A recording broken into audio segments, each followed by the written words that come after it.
Hello. Welcome to today's webinar. My name is Denise Harlow. I'm the CEO of the National Community Action Partnership.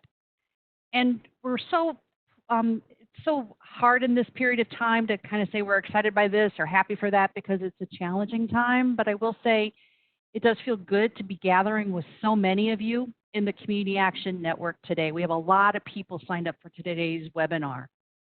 And I will just say we have the Q&A and the chat windows open on the right-hand side of your screen. If there are comments or questions to pose to the speaker or to each other, we encourage you to use those features to put in comments or questions, and we'll pause periodically during today to respond to them. Before we jump in, I do want to ground us in today's session around our Community Action Promise. Right now, we're in the midst of COVID-19. That is providing a lot of challenges across the country, but I cannot tell you how proud it is and inspiring it is to see the great work that is going on. I log on to my own personal social media feeds and even the professional social media feeds, and to see how you've pivoted to do emergency food home delivery, or you're shifted to a drive-through food pantry, or you're doing telecase management to frame how Roger McCann talks about it in Kentucky. You've seen statewide efforts in Michigan where they're working with a foundation to do a match on garnering private donations. We're seeing places where statewide responses to work with the housing department in Maine to do eviction prevention. I mean, CSBG is certainly our core as community action agencies, but it is the mission, purpose, and promise of community action that is driving all of you during this time. And so I'll just read it here, and I hope that you'll be reading it in your mind or even out loud if you'd like to at your own organization or at home, wherever you are today. The promise of community action changes people's lives, embodies the spirit of hope, improves communities, and makes America truly a better place to live. We care about the entire community, and boy, does not that ring home right now. And we are dedicated to helping people help themselves and each other. And I will say, seeing how you're leveraging volunteers, community groups, and others to help them help other folks is, again, so inspiring. But with that work comes stress. We are all finding our way through this COVID emergency in our own ways. We know that within the network, we have people who have tested positive for the virus. We know that there are folks in our network who have passed away from the virus. We know that family members of loved ones are suffering. And we even know just coming to work every day, whether you're working remotely or you're working in the field, there's a fear in that. So today's webinar is about how do we take care of ourselves? How do we take care of our staff? How do we make sure we're grounded in a healthy place and a hopeful place so we can go forward during these challenging times? And I'm guessing that's why so many of you have signed up for today's webinar. And it is being recorded, and we will be posting it and sharing it with the network. But I am just so excited to have Dr. Denese Shervington with us here today. Dr. Shervington has done work with the partnership over the past few years, and she certainly has a career that intersects that space of public health, academic psychiatry, but also working with real people here in the field. She is president of the Institute of Women and Ethnic Studies, a community-based transnational public health institute in New Orleans. And she's the chair of psychiatry at the Charles R. Drew University. She's also a fellow of the American Psychiatric Association, and in 2018 received the Award for Excellence in Service and Advocacy, and prior to which she received the Gene Spurlock Minority Award. And I just will say, she and I were chatting before today's webinar, and I am so happy that she's with us here today. She will, I hope, will convey a lot of really solid information for us to keep with us, because this is not a one and done. This kind of webinar here today, it is about what we can do and to embed into our own stuff that we have all the time with us during this very challenging time. So just first of all, thank you for everything you're doing in the field. And second, Dr. Shervington, we welcome you here today. And we welcome your words of wisdom, comfort, and then a spirit to move forward. So thank you again for being with us. Good afternoon, everyone. It is indeed my pleasure and honor to be with you this afternoon. I'm going to be sharing my ideas today about how to maintain equanimity, in other words, some degree of mental balance and feeling well during this very, very challenging time with a pandemic, one that we're not sure what is going to be the course, how long we're going to have these restrictions, these having to physically distance.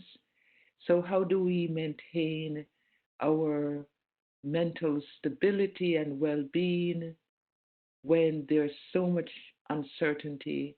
And as a result of that, we experience anxiety and for some folks, fear or even anger.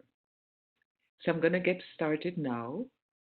And I just wanted to remind us that even during the deepest hours, deepest times in our life of sadness and suffering, there is always something beautiful that nature has to offer. And so these lavenders hopefully will balance out what I have called the beast, the coronavirus, that is presents a threat to us, an unknown threat, an unseen threat, and has created so much anxiety and uncertainty. One of the most important ways to stay as calm as we can to manage our emotions is to make sure that we're doing all that we can to be physically safe. So I am going to share with you what are the recommendations from the Centers for Disease Control about how to be safe. Many of you have heard this, but I want to keep saying it until we can almost recite it, because this is how we are going to be able to maintain some sense of equanimity. We have to clean our hands, wash our hands often, and it's recommended with soap for at least 20 seconds. And in particular, if we've been outside in the public, if we've been blowing our nose, sneezing, or coughing, frequent hand washing for at least 20 seconds. And if we're not able to get access to water, a hand sanitizer that has about 60% alcohol, not about, I should say, that contains 60% or more of alcohol can be a substitute. As best we can, it's very difficult, but we should try to avoid touching our eyes, our nose, our mouth, and in particular when our hands are unwashed. We don't want to be too close to people we know who are sick. We want to put distance between ourselves and other people, at least 6 feet apart. This physical distancing is very important. It's been shown to be flattening the curve in terms of the incidence of the epidemic. And of course, if you're sick, stay home, not only so that you can get well, but that you can prevent infecting someone else. We should always cover our mouth and noses when we sneeze or cough using a tissue or the inside of our elbow. Then we throw those tissues away in the trash and again immediately wash our hands after coughing or sneezing. I think once we feel comfortable that we are doing all we can to be physically safe, then it's easier to move on to figuring out how we're going to be psychologically safe. And one of the first things that's it's really important is to recognize that these heightened emotions that we are experiencing, the anxiety, the fear, the anger, some people even denial, if we are aware that we're in denial. This is oftentimes a result of feeling overwhelmed by the current situation, by knowing that there's a threat, and in particular, this is a threat we cannot see. So these heightened emotions are really a normal response to what is now an abnormal situation. Our bodies are wired biologically that whenever our bodies sense a threat, something that's threatening our survival, we are going to activate that part of our brain, the hypothalamic-pituitary axis, and it's going to increase our levels of stress hormone, that's epinephrine, norepinephrine, and cortisol, that triggers the fight or flight response. And that simply means when there's a threat, we quickly have to assess, do we fight back? Do we run away? And in some cases, do we freeze? And interestingly now, I think what this threat is asking us to do is to freeze, to stay sheltered at home, to avoid being in crowds, because this is how the virus gets transmitted. So feeling anxious, feeling afraid, having sometimes a little paranoia, anger, denial, within reason, these are normal responses. And actually, our body's warning signal to us to do what we can do to be safe. So knowing that we are going to be in this heightened state of emotional reactivity, what's important is not to be upset, to be angry that we're angry, to be fearful because we're afraid, but to begin to figure out how can I cope with these heightened feelings that are here trying to protect my physical body. And we do that by practicing calming mechanisms that help our body and our mind to relax. One of the most effective tools that comes from Buddhist practices thousands of years ago, very much used now in Western psychiatry, mental health in general, is called mindfulness. And by mindfulness, I mean being aware of our present moment, what's happening right now, using these techniques to be able to be present with how we're feeling, what's happening in our bodies, and what's happening outside of us. By being mindful, by being in the present, it helps us to be more clear in how we think about what it is we need to do, how we are going to respond. Mindfulness helps us to not be reactive, but to have enough presence of mind to figure out what is the correct response in any given moment. How will I be responsive with no charge on what I'm thinking, no judgment, no reactivity? So we want to be focused on the specificity of what is happening. We want to see clearly. We don't want to bring generalizations from the past.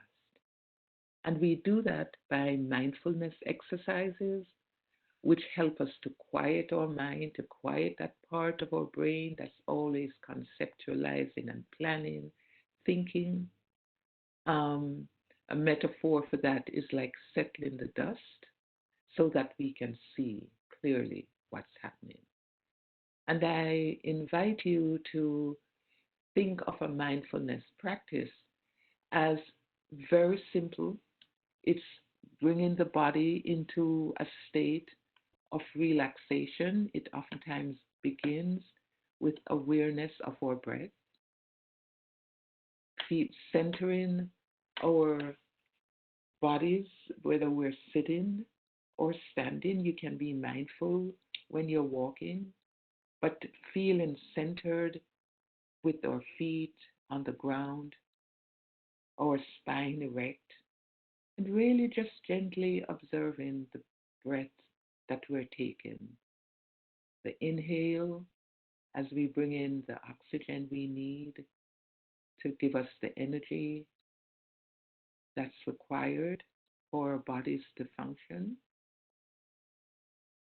And with the exhale, releasing that which is no longer needed and allowing the body to come back into relaxation. So with each inhale, we expand our chest, we bring in the air that we are breathing that oftentimes we are not aware of. We expand the chest, and then we breathe out. We bring the chest back to relaxation. The diaphragm is relaxed. And we continue this cycle. And mindfulness is really being very aware of these sensations in our bodies, the areas where there might be tension from our face or head all the way down to our feet. We become more aware of these sensations in our bodies. And as we do that, it allows the mind to settle. The busy, busy mind begins to get quiet. And the more we practice mindfulness throughout the day, this is not something we should just do once and then we've done it. It's not a task. It really should become a part of who we are, increasing our mindfulness throughout the day. And the more we do that, the more we can calm our bodies down, the more we can more carefully apprise the situation ahead of us and be more responsive and not reactive. When we want to increase our mindfulness practices, there's some mind-body techniques we can use, like yoga, like Tai Chi, Zumba when we're dancing, drumming. These are usually experiences we have when there's more connection between our mind and our bodies. And this oftentimes, this equanimity, the balance between both, comes when we're increasingly more aware of our breath, our breathing.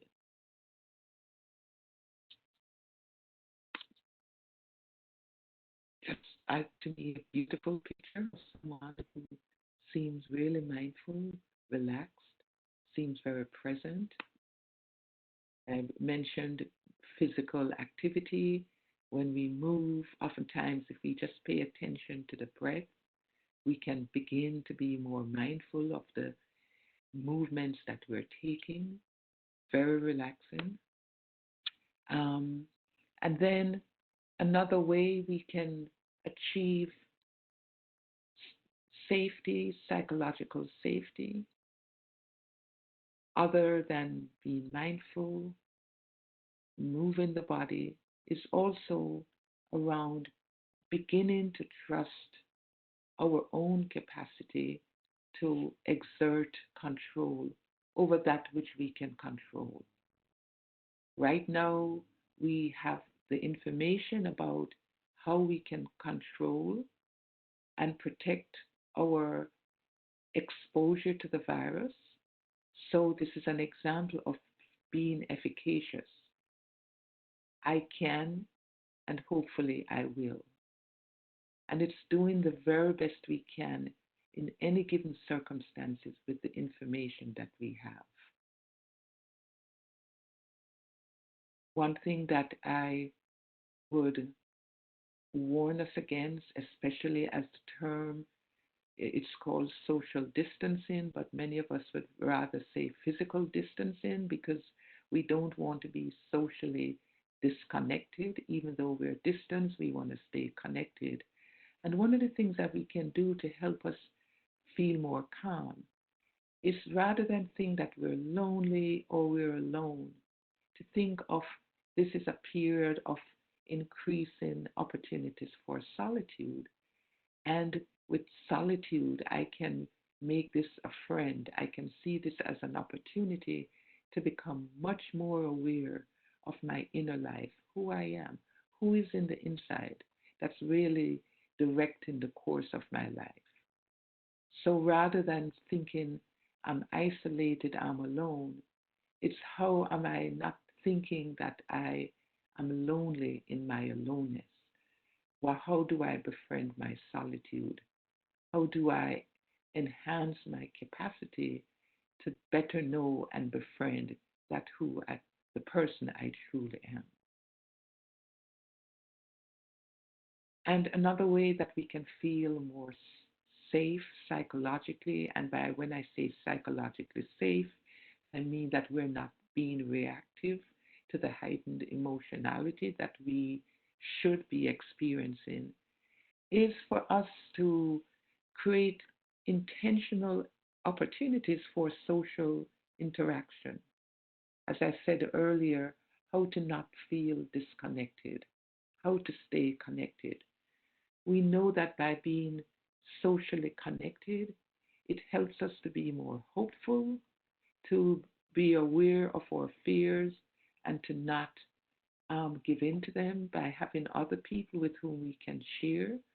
Oftentimes in our circles, whether it's our friends or colleagues with work, wherever we feel safe, we can sense that a lot of what's happening in us is also happening in other folks. There's some universal experiences that we all have or should be having during this time. We can also learn from each other. We can share and we can learn. And also, when we stay connected, this time either being physically distanced to the extent we need to be, that means more than 6 feet, or if we're connecting virtually, it also gives us a sense of or more capability for how do I bring out the best in me? What are the things that I can do that can help someone else? And most importantly, not avoiding fear, because the fear is important, but how do we stay within the present moment, the reality of the present moment, but also move towards being hopeful that things can be better. And I remind us of the psychiatrist and Holocaust survivor Viktor Frankl, who talked about tragic optimism. How do we remain optimistic, not delusional, but how do we remain some modicum of hope in life's darkest moments? And I must admit that the darkness in this moment for many folks, for many of us, is that it's so uncertain. We don't know what the next moment brings. And Dr. Frankl felt that even though we might not be able to control what's happening outside and happening to us, we can choose the way we respond. We can choose our attitude in any given circumstance. We can choose mindfully how to be reactive, how not to be reactive, and how to respond in a way that is helpful in that situation. Another important way that can help us to be psychologically safe is to try to find meaning and to learn lessons about what's happening right now. So even though these are experiences that are painful, for some of us it might feel like we're suffering. How do we not suffer because of that? And one of the most important ways we can do that is to try to find meaning. What is the condition that I'm in now? And what are the lessons that I can learn as I move forward?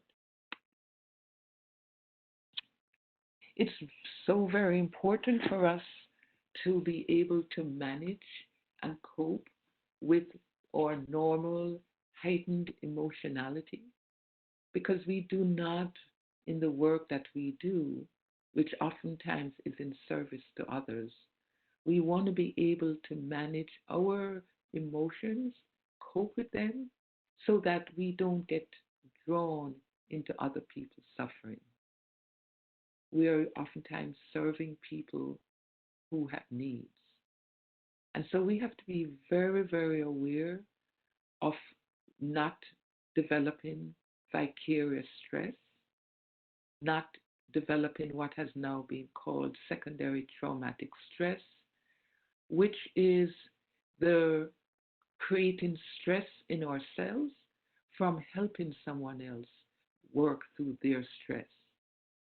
And why we want to, and I'll talk a little bit about how we manage this, is that if we're not careful, we can develop symptoms of post-traumatic stress disorder based on someone else's stressors, not even ours. And those symptoms are we feel hyper-aroused, we feel irritable, can't stay still, we find ourselves in avoidance, mental or physical avoidance, feeling a little bit numb, or avoiding places or memories of the traumas. And then we have intrusive symptoms where when we are not in the experience, it's past. In the present moment, we are reliving what had happened. These are signs and symptoms of secondary traumatic stress that happens from helping someone or knowing about someone in trauma. And so how do we avoid that? Perhaps most important is for us to know what those boundaries are. The boundary between us helping someone with enough well-being in ourselves versus the point at which that helping someone pushes us over the edge. So we need to know what our edge state is, that point beyond which, if we lean into someone else's suffering, we ourselves are going to suffer. And that happens, each person has to do that for their own. It starts with some interrogation. Why am I doing this? Does it have something to do with giving me a sense of power or comfort or altruism? No judgment on this, but we need to know, why are we in these helping positions? And if so, what are those boundaries where we keep well, where we do not develop empathic distress by being too empathic with someone else's suffering? Because when that happens to us, we then begin to suffer. And when we begin to suffer, we become like the person we're trying to help, and we then cannot help them. So knowing that point at which there is but so much I can do in this moment to help someone, we do as much as we can, but we know that point at which if we do any more, we ourselves are not going to be capable of help, and we are going to be ourselves needing help. And oftentimes, knowing where that boundary is comes from what we talked about earlier, having the capacity to quiet our minds, to listen, to observe what's happening inside of us, to be more aware of the physical sensations in our body, because usually our bodies will begin to let us feel something is not right here. We might not be sleeping as much as we need. We might find ourselves having difficulties doing the things that we used to do that brought us joy. So knowing each one of us setting up with ourselves that almost contract that this is the point at which if I go any further, I might not return. And as I said, I'm pretty sure we're all servant leaders. We're here helping and serving.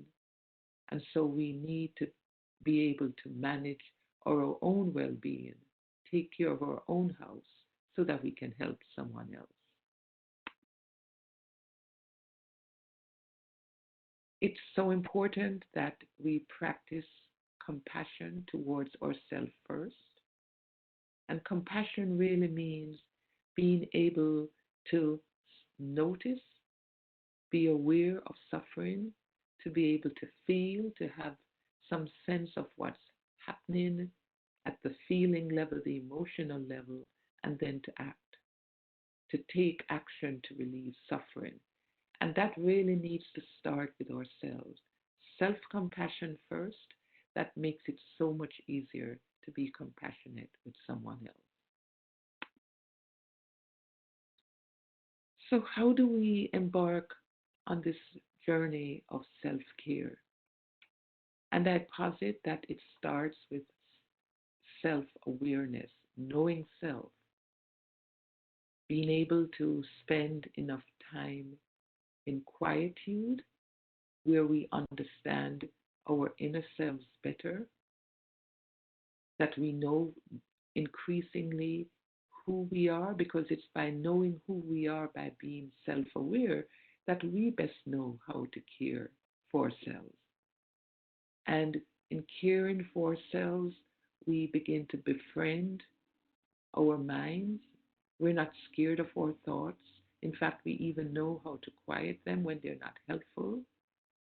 We can sense our bodies. We can feel our bodies. We know what it needs. And for those who believe in spirit or soul, we have that connection to the awe and the mystery of the universe within which we live. And so being able to engage in self-discovery, to me, is what self-care is, knowing self. And the more we know self, the easier it becomes to live from our authentic selves, not living the way that other people or we think other people want us to live, but us knowing truly who we are, living from that space, and also not being harmful to others. And when we live truly within ourselves, then it makes it so much easier to be lovingly kind to those around us, because as we recognize and accept our true and our divine humanity, it makes it easier to do so for others.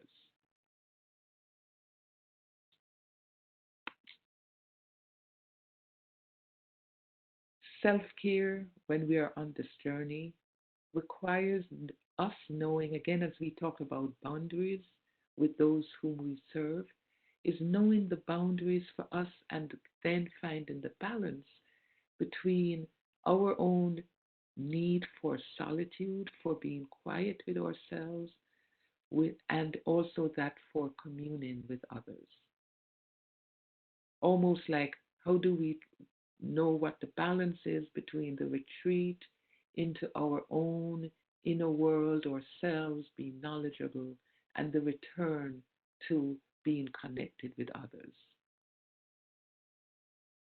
It's also important as we embark on self-care to recognize that simplicity is the order of the day. I know many of us take a lot of pride out of being able to multitask, but that means when we're multitasking, it means we're not being present. And how often have we been driving to work, many things on our mind, go park our cars, go into the office, and then we don't know where our car is parked as we try to leave. We were multitasking and we weren't being present. And the more we care for self is the more we decrease that. We simple one thing at a time. Perhaps the most important lesson I've learned about self-care is that it's not about what we're doing. Yeah, it's important to engage in some activities where we pamper ourselves, but more important, self-care is about how we are being in our lives. I oftentimes, when I talk to folks about self-care, it's like, oh, not one more thing I have to do. That should not be what self-care is for us, is how am I being so that it's with ease that I care for self. And that comes from knowing self.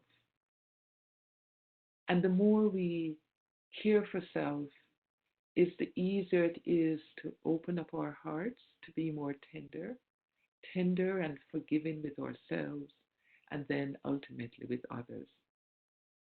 So self-care, as I said earlier, is coming home, finding the beauty and joy in who we are and being compassionate with ourselves, living in our house first and knowing our house so that we can help someone else in their house. Part of maintaining self-care is also allowing that which is our creative being and spirit to become alive. Our imagination, taking imaginal journeys, being able to imagine ourselves and the world around us is so important to our well-being. And however our creativity is expressed, we know what it is. We know what that gift inside is. And it's really important as we embark on caring for ourselves that we allow that creative space to grow. We also, and in particular in this time of a pandemic that threatens our mortality, it's so important to begin to accept that which is the truth of our existence as human beings. And the more we are in acceptance of these existential givens, these things that as human beings we all must deal with in our existence, then the more we will lessen the anxiety that comes when we're not paying attention to them. And I just want to share, all human beings, we have to deal with the issue of freedom. I know it sounds weird as we're social beings, but at the end of the day, we are responsible for the choices that we make. Life is groundless. It does not give us a pathway forward. There's no print that says this is how you live. We are the ones, oftentimes influence started in childhood, starting with families or parents and friends. They influence and they show us a path, but ultimately we are the one making that choice.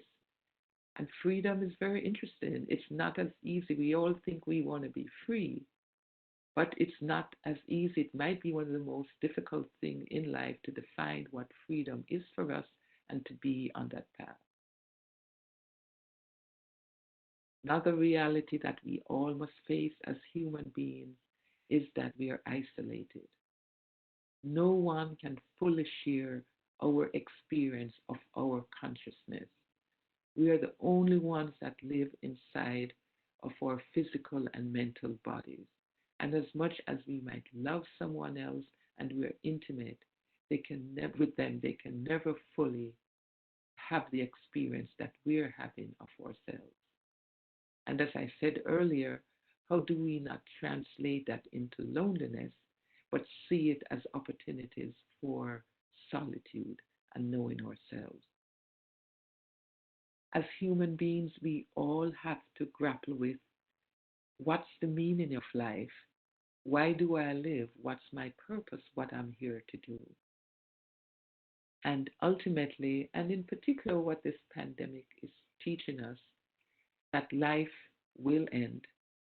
That is certain. The time it's going to happen is uncertain, but for each one of us, our life will end.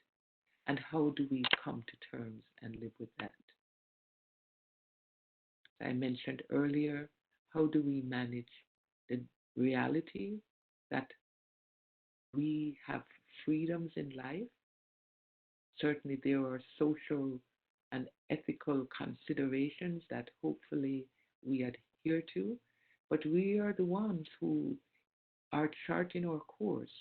We are writing the playbook of our life. And how do we deal with that feeling of groundlessness?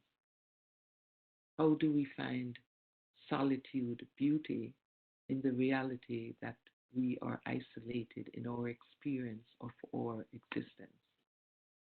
Do we find meaning?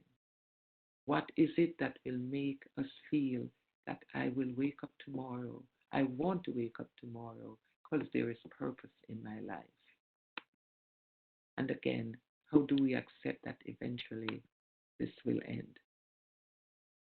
And so I encourage, if there are any journalists, anyone who loves to journal, I have some questions here, some existential pondering that I would love if you have some quiet time to just ponder, either think quietly or write down what, how do I find meaning?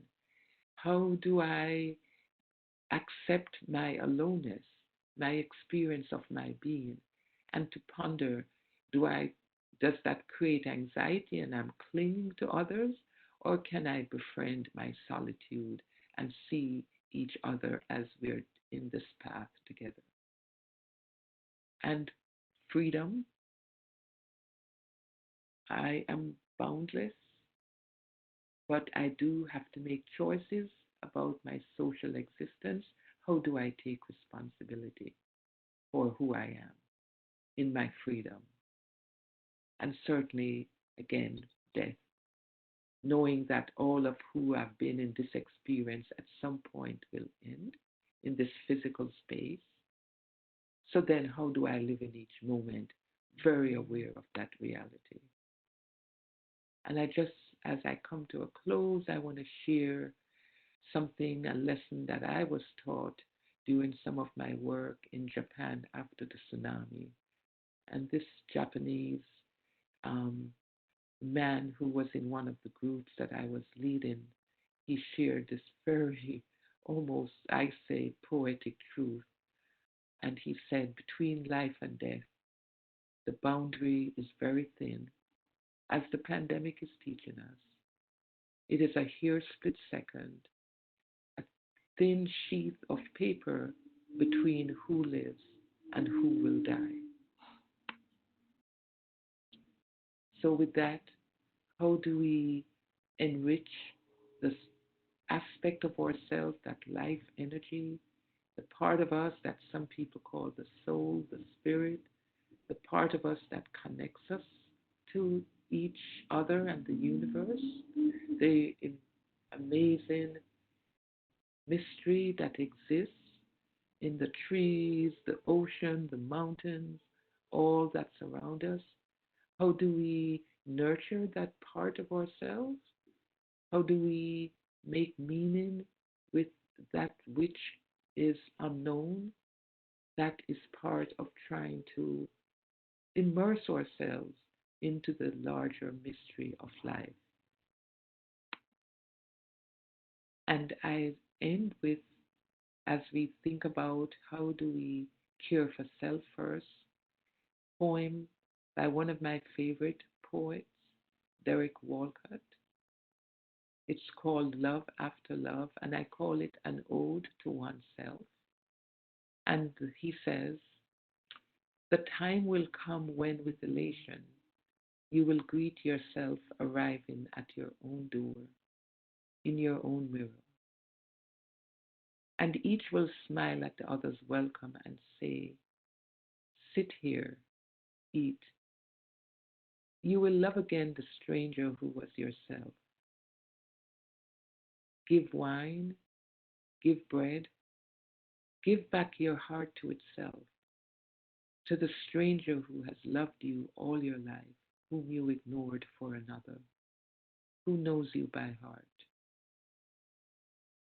Take down the love letters from the bookshelf, the photographs, the desperate notes.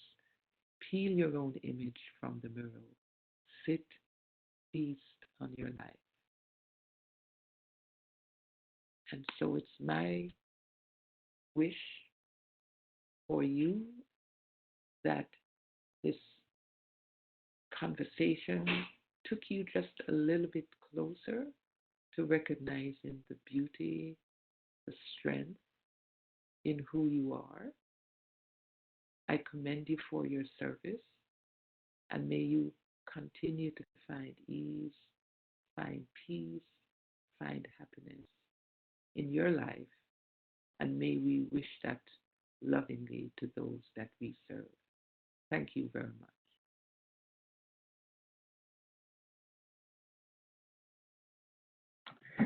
Dr. Shervington, I want to thank you for the soul food, for reminding us how to take care of ourselves, for teaching us how to take care of ourselves during this unprecedentedly trying time.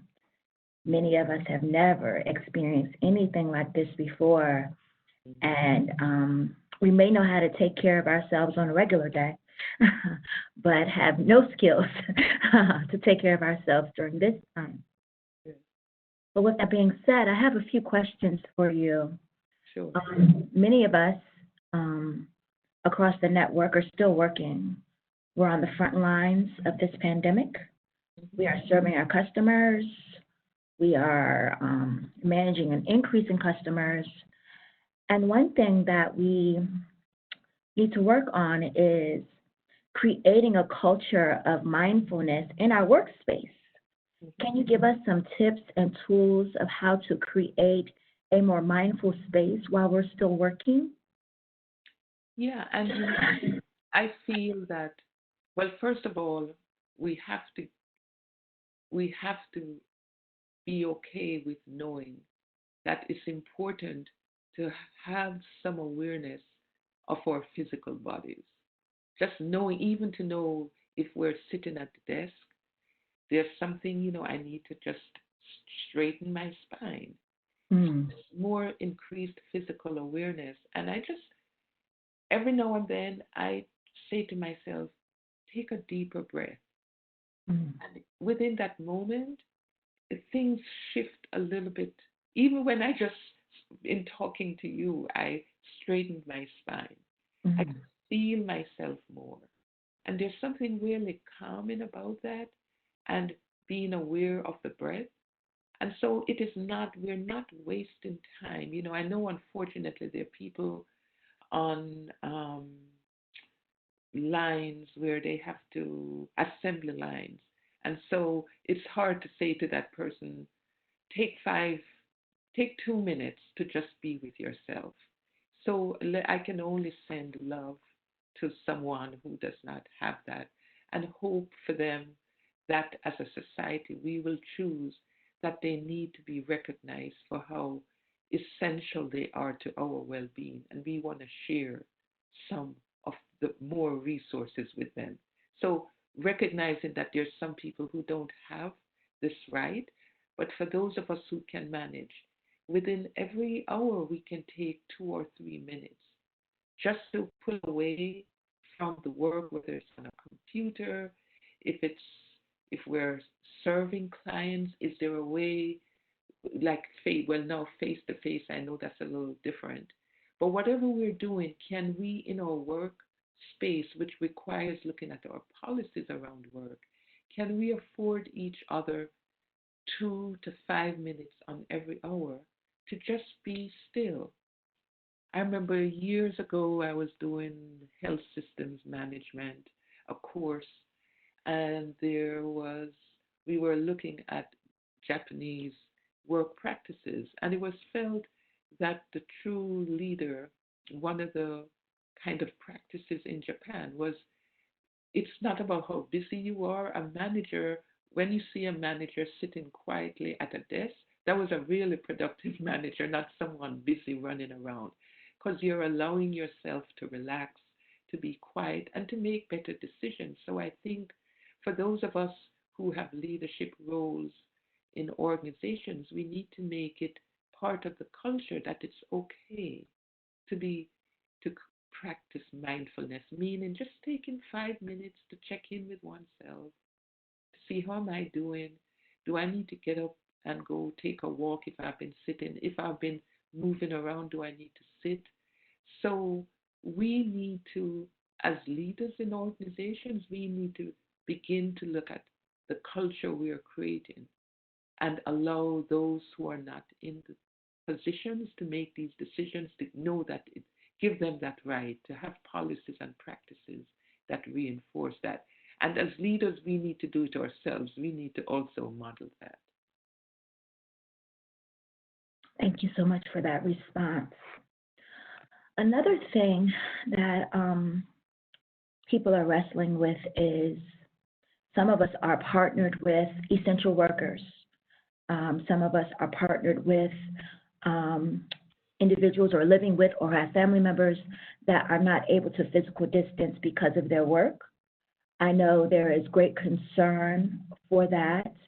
Can you give us a little advice on how to care for our loved ones who are essential workers, who are not able to physically distance themselves or follow some of the other guidelines that have been recommended? Yeah, and I don't have them memorized, but the CDC or some state health departments have issued some guidance on how within the home one can do some degree of physical distancing. And I know, there, as you say, many of us, this is a reflection of an inequitable society and poverty. Many people are not only, they're like three people in a bedroom.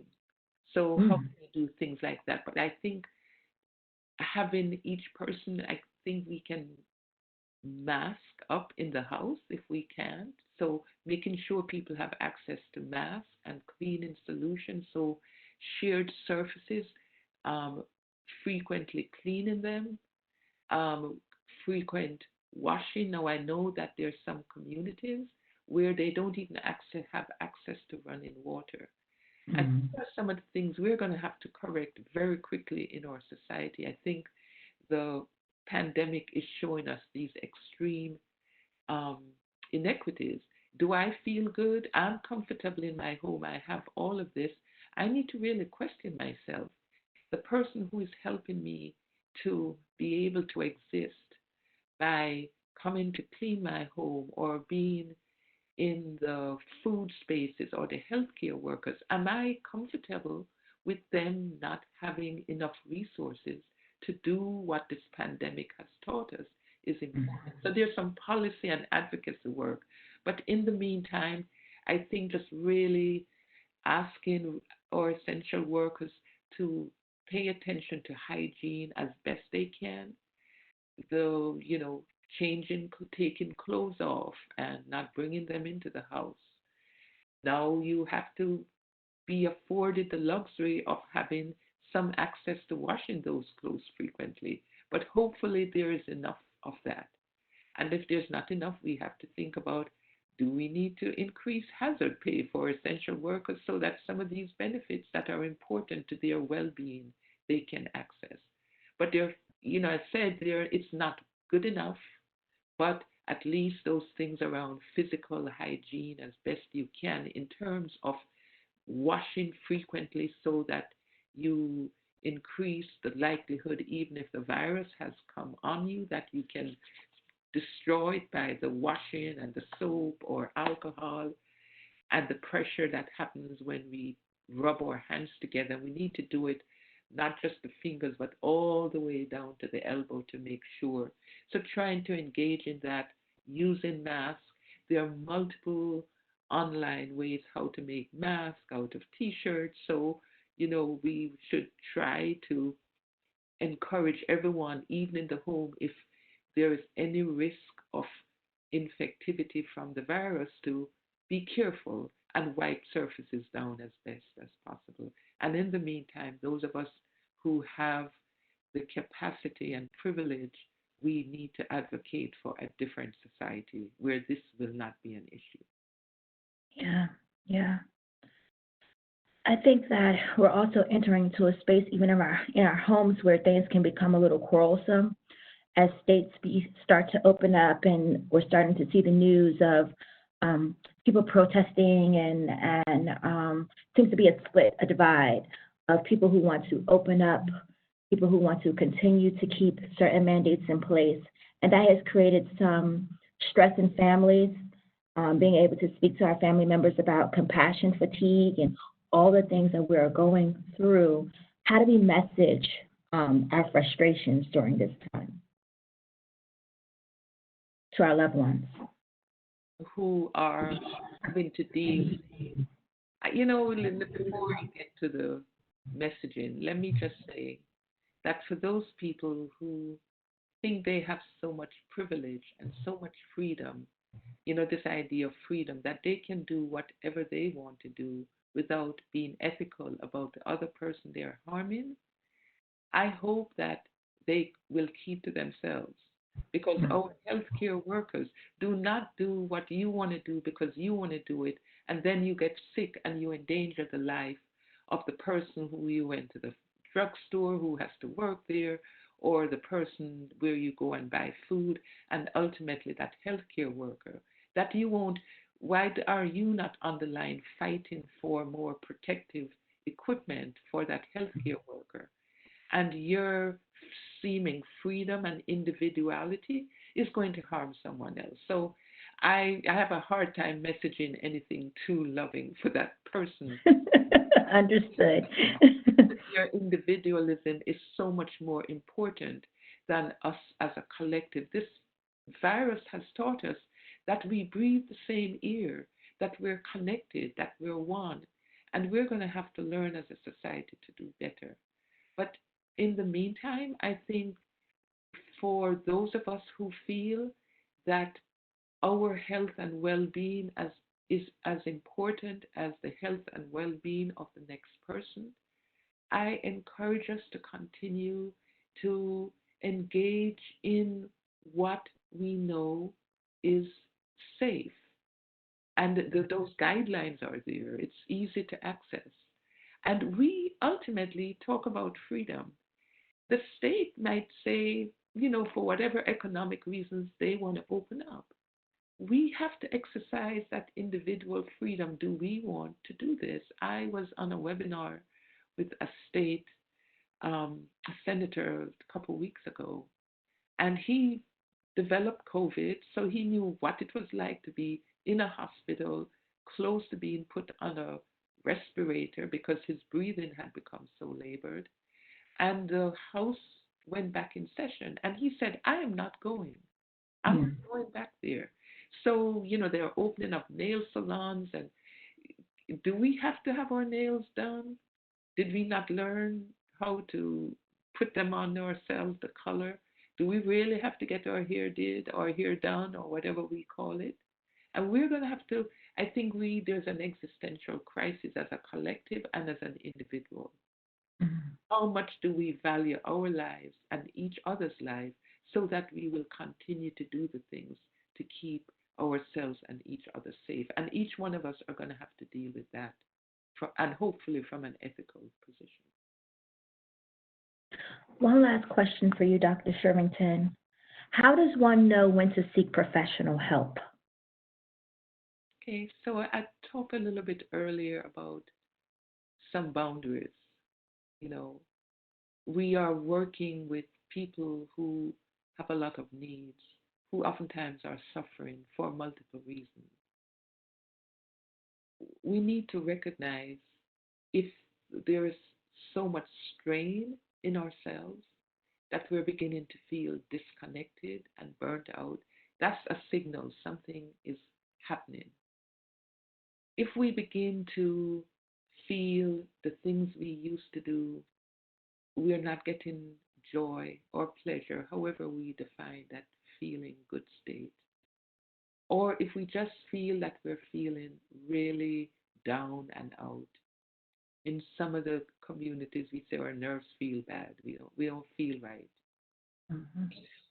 We feel, if we begin to have a lot of physical symptoms that we can't explain, a lot of headaches, lots of aches and pains. Now, certainly we're in an environment of a flu, so we need to get that checked out.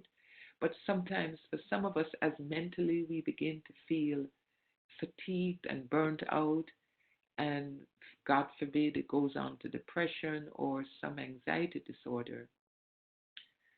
For some of us, we begin to feel it in our bodies. GI problems, headaches.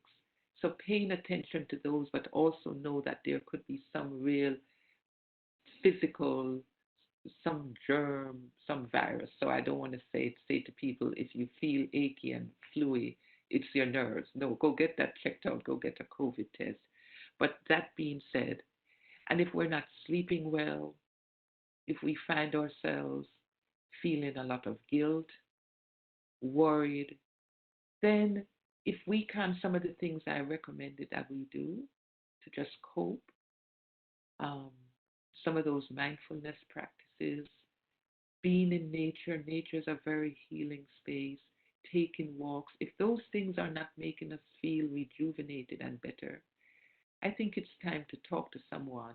Of course, during this period, if there are lots of physical symptomatology, go get a test, go speak to a primary care doctor. But if that all checks out and these symptoms continue, then you could be developing some form of depression or anxiety.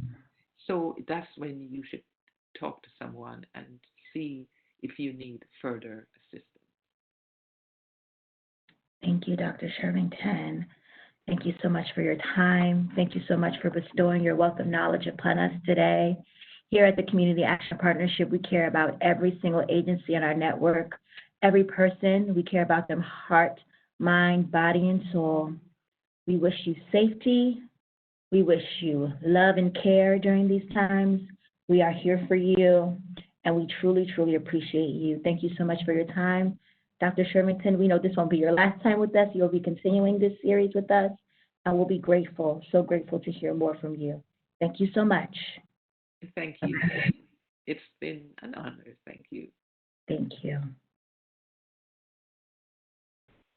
If you are looking for more information from us, you can check out our offerings on Community Action Academy, which is powered by the Moodle platform. There you will find free on-demand learning on various topics facilitated by the learning community and other focus areas from our training and technical assistance work. It is free. You can access that at the link there on the screen, moodle.communityactionpartnership.com. This is also available on a web app. Again, it's free. You can download that right on your phone, and you can access and go through all of the courses and on-demand learning that we have available there. In addition, you'll see our contact information here on the screen, but we also wanted to update you all on a couple of other ways that you can continue to join in conversation with us.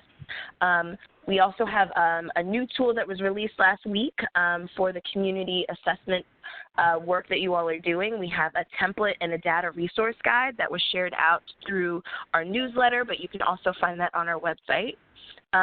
We also will be facilitating a community action town hall, and that event will be taking place tomorrow at 3 p.m. Eastern time, and I will share the registration link for that here in the chat just in a moment for those of you that are interested in joining us for that. Otherwise, if you have any questions, comments, concerns, or innovations that you all are seeing or facilitating in your community related to COVID-19, we want to hear about that work and we want to hear what you are doing. Please be sure to send those updates in to us at csbg@communityactionpartnership.com. So with that, I think that will conclude today's webinar event. We appreciate each and every one of you for taking the time to join us today. We hope that you learned something that you will be able to take forward in this work. We wish you well, take care, and we'll see you all next time. Thanks so much.